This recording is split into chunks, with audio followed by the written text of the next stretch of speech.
Now, I know you've got some top tips for traveling with kids. So let's jump straight into that because I think that is going to be awesome. So tell us about your tips for traveling with the family. Okay, my first tip is packing cells. Totally love them.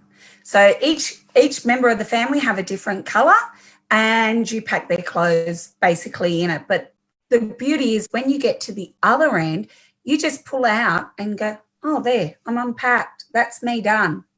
I've only got 3 bags. I have one for my undies and my other little personal stuff there. Then the second one, I put in like my T-shirts, my pajamas maybe. And then the third one's probably more your bigger stuff, your shorts and jeans or jackets. And then pop, in they go, done, unpacked. And so where do you get these packing things from? 𝐬𝐞 do it.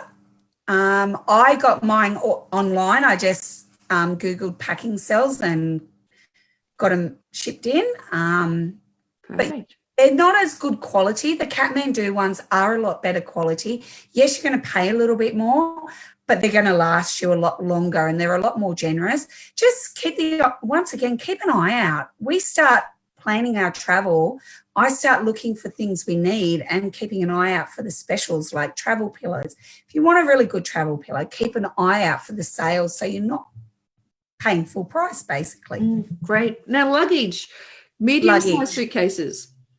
Okay, so a lot of people take the really big suitcase and then they get to the other end. As a family of 6, you could only imagine for us to hire a car, we have to go like a minibus to fit all our luggage in.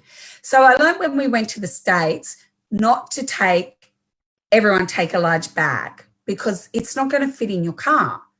And not only that, you get to the other end and I'm getting 6 big bags. It's crazy. So because the packing cells are so great, they take up minimum room. They really do.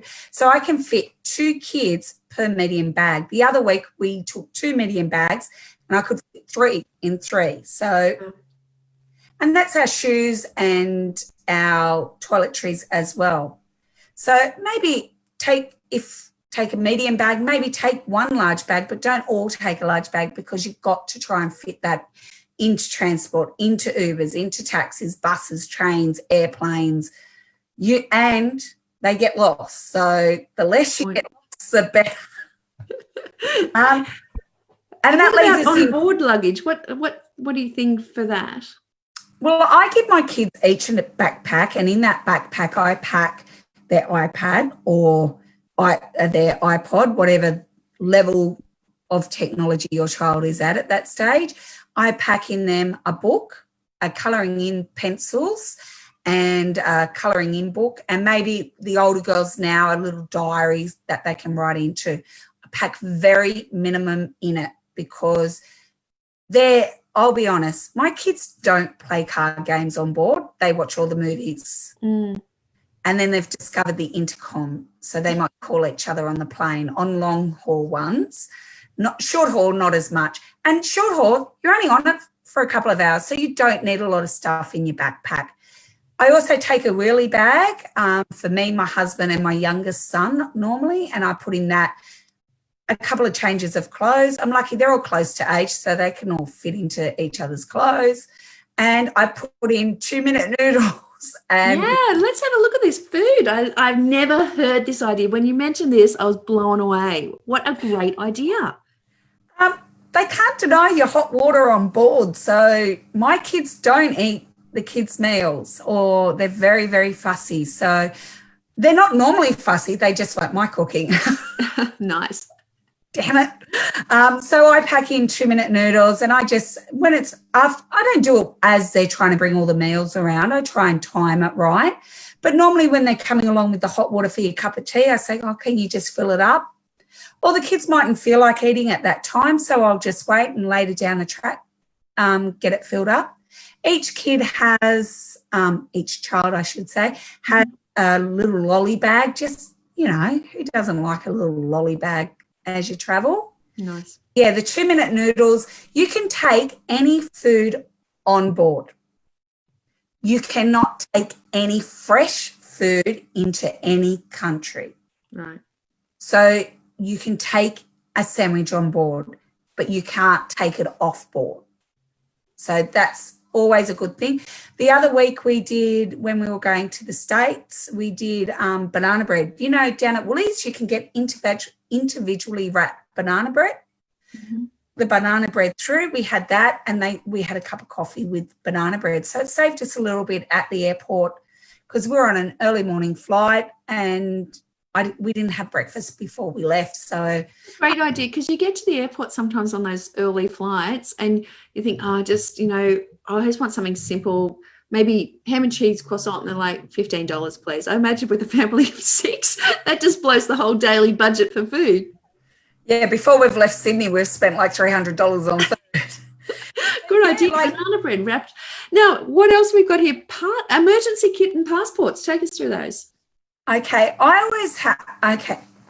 always take one of those little first aids, first aid kit, and in that I've got in my, depending on what country I'm going to, but normally I take something if they get a sore belly or something. I have that in there. I have Panadol, Nurofen. I have a spare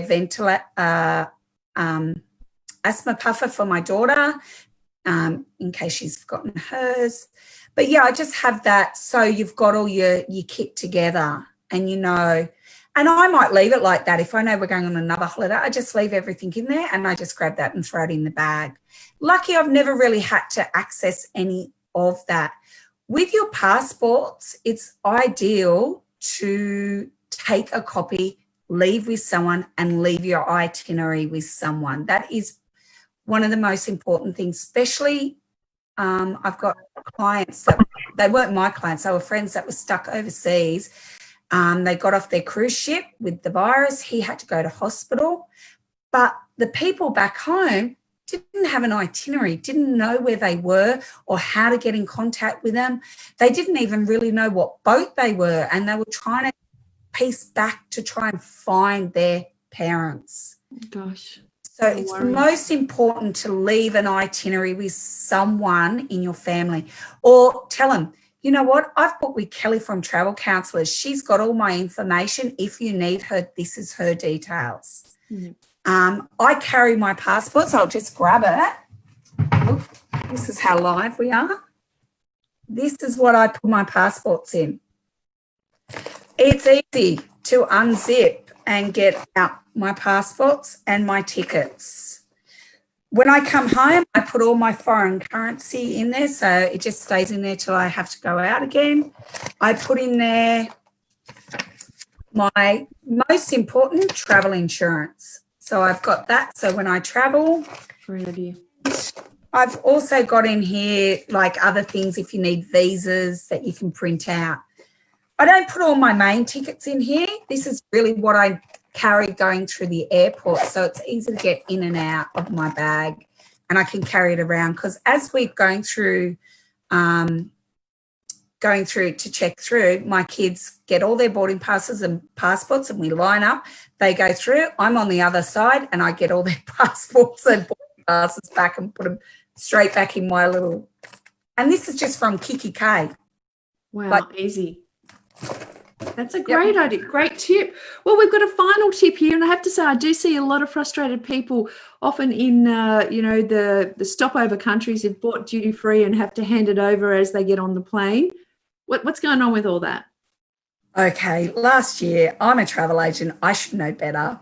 We flew out to Phuket going via Singapore. So we went with Singapore Airlines, 45-minute connection. It was great. We had to run, jump on the train, get around.